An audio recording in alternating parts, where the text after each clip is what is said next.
everybody hear me? I wasn't quite as tall as he guessed, sorry. And I have some little tidbits for you. Here's a spooky story. It's called Haunted. It's bats, the doctor told him. Worst case I've ever seen. The man grimaced from the examination table. It all made sense. The sneaking feeling that he was growing denser despite an unchanged outward appearance, his increased appetite, the soft sounds that kept him awake at night. I thought for sure I was going crazy, the man said. His gown crackled when he placed his hands on his thighs. It happens from time to time. You've got a roomy body cavity is all.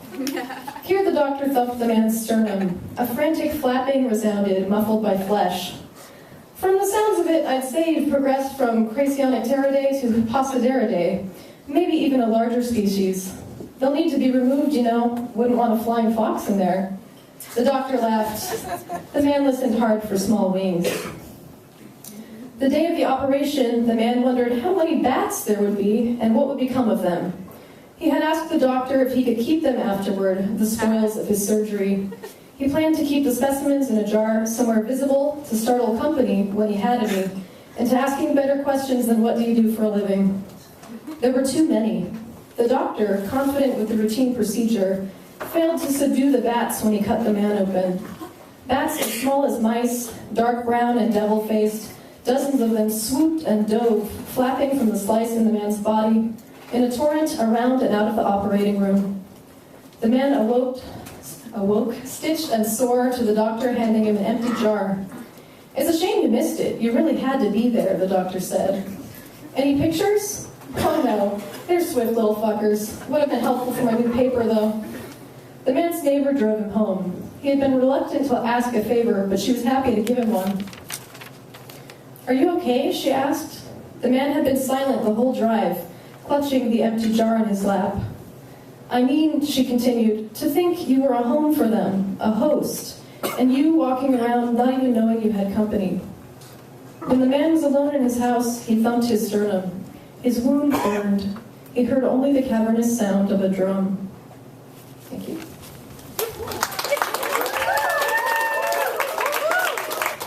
I've got a spooky poem. It's called Spider Hands. When the leaves changed, I drew the blinds and buried you deep where the skeletons dance. When wind chill whips my naked nape, I feel your fingers patting softly. Spider hands crept up the neck and plucked the strings. Spine-tingling vibrations set my blood abuzz. You quivered, I froze. I love the winter chill, but oh, how you beckon, Mr. Bones. Sometimes, bit by tiny bit, I unearth you, carefully so as not to thaw. Thanks.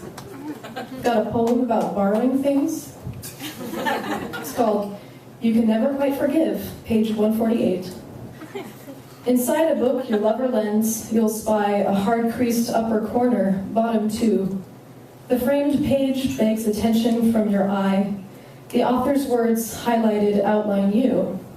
That tiny hate from late requited love cuts through the text. The phrase lingers, it stains.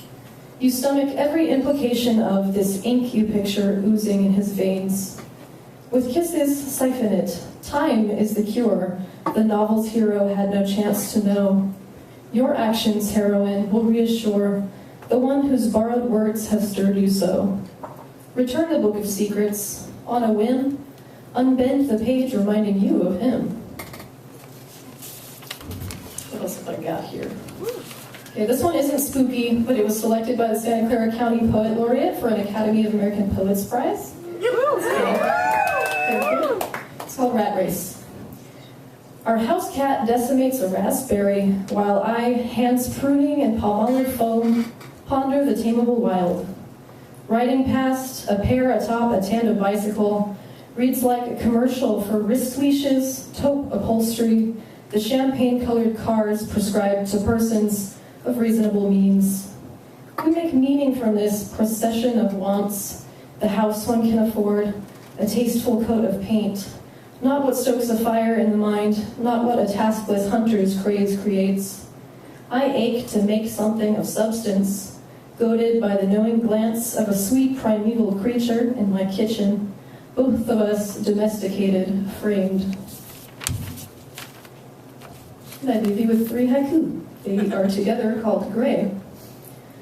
Through the glass pane sky, muted as my impulse is, and yet expansive. Season of soul drought, I crack for want of water. Will you never end? In the wings, blue clouds beckon now. I will answer. I will call the rain. Thank you.